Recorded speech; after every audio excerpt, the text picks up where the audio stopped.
Hey, what's up, everybody, and welcome to my newest countdown series, the top 15 animated Disney films, or top 15 Disney animated films and movies, whatever you want to call them.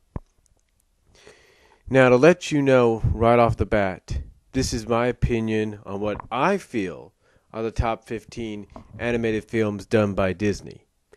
Now, I will say this right off the bat. They're not entirely going to be the animated classics. Well, most of it is, but there will be a few exceptions. That's right, there will be a few exceptions in there, but they're not totally going to be the animated classics you think of like Snow White all the way up to the present, and most recent release of Winnie the Pooh and stuff. No. It's going to be the top 15, in my opinion, top 15 best that Disney has done. And like I said, there's going to be some exceptions. So I'm just letting you people know about that because I know some of you out there may complain and say, "Oh, well, that doesn't make sense. That's not a Disney movie." In my opinion, it is. So just sit back, relax, and enjoy this top 15 countdown of the best Disney animated films ever done. So again, sit back, enjoy, relax, grab a drink. Listen on YouTube, on Xbox Live if you want. But enjoy this. And I apologize if this will be in multiple parts.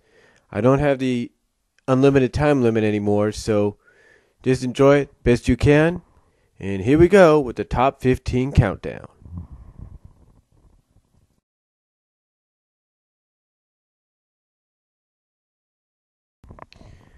Alright, so what is number 15? Well, number 15 is none other than the Black Cauldron. Yeah, I know a lot of people pretty much like this film nowadays because, according to many sources and many people, let's say the nostalgia critic Doug Walker, it's growing kind of a cult following. Now, don't get me wrong, Black Cauldron I think it's alright, you know. I mean, it definitely kind of showed that Disney was willing to take chances even back in the mid-'80s. But if you read online of how long it took this movie to be made, that's a long time.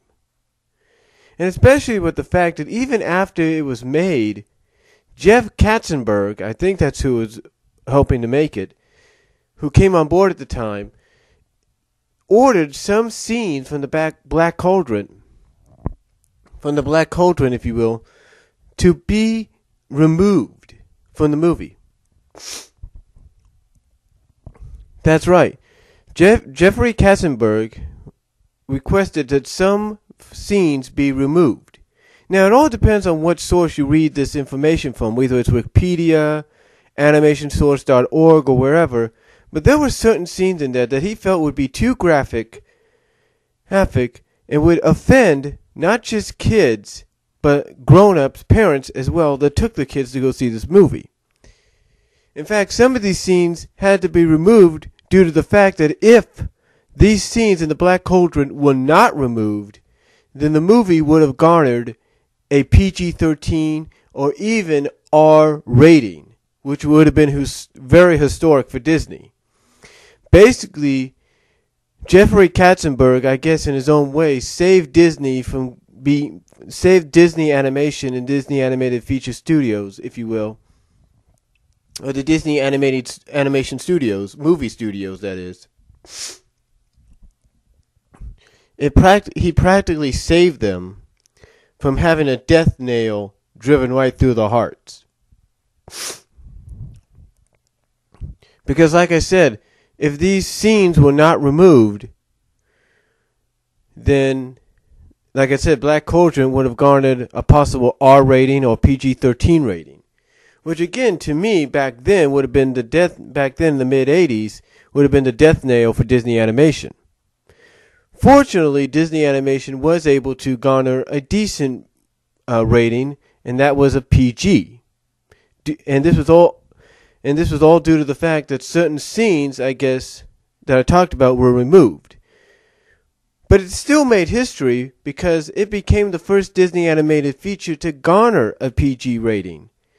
All the movies before it all had G ratings. This was the first one to do it. So it kind of showed you that Disney was willing to take risks. But even Disney and those that ran at the time the animation department knew that you didn't want to take too much of a risk. Excuse me. You didn't want to take too much of a risk. So the Black Cauldron, even though it's gaining a cult following today, almost was the death nail. Now, of course, Black Cauldron, even though it did survive all the edits it had to go through just to barely gain, I guess you could say, a PG rating, it didn't do too well at the box office. Matter of fact, many people know about this. It bombed. It bombed so badly. Because, and in my honest opinion, I think it's all because of the dark nature of the film and what it was dealing with. But again, you got to realize Disney has taken risks in the past, but this was probably the biggest risk and probably one of the most controversial risks at the time that they've ever taken. Now I will say this for me. I didn't really know about the Black Cauldron until later on in the 90s, basically when I was in high school and getting out of high school. I didn't even know this movie was out. And if I knew about it, I never saw it because basically, like I said, what it deals with, there's no way my mom would have allowed my dad to take any of us to go see that. Guaranteed. But I will say this about Black Cauldron, and I will say this about Disney. When Disney made Black Cauldron, even though it took a long time to make, I think, and this is my honest opinion, folks, I could be wrong about it, but I think at the time when this movie was being made and released, those at Disney that were working on it basically started to see a little bit of a trend going on with other studios that were releasing other animated features. And not just the G ratings and the PG ratings and all that, but they started to see something of a trend that seemed to gain a little bit of success, a little bit of momentum, a little bit of a following. And that was the trend of having darker animated films, darker presentations. I'm pretty sure those that worked on Black Cauldron saw that heavy metal, that's right, heavy metal had become a success in some ways, even though it garnered an R to NC-17 rating, that due to its unique nature had gained a huge following, and people wanted to see it because it was different. Well, not entirely different. You go back in the 70s and you see movies like Fritz the Cat, Heavy Traffic, and so on, and Coonskin, if you will. Yeah, they borderline, they took animation to another level, but when it came like on a huge, almost like major distributing kind of deal, heavy metal took it to that level.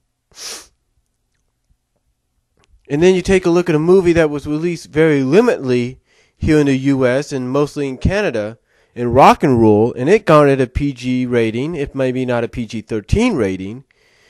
Then, of course, like I said, those at Disney, in my honest opinion, while working on Black Cauldron, realized, you know what? We should go in that direction, and that's probably why they did Black Cauldron the way they did.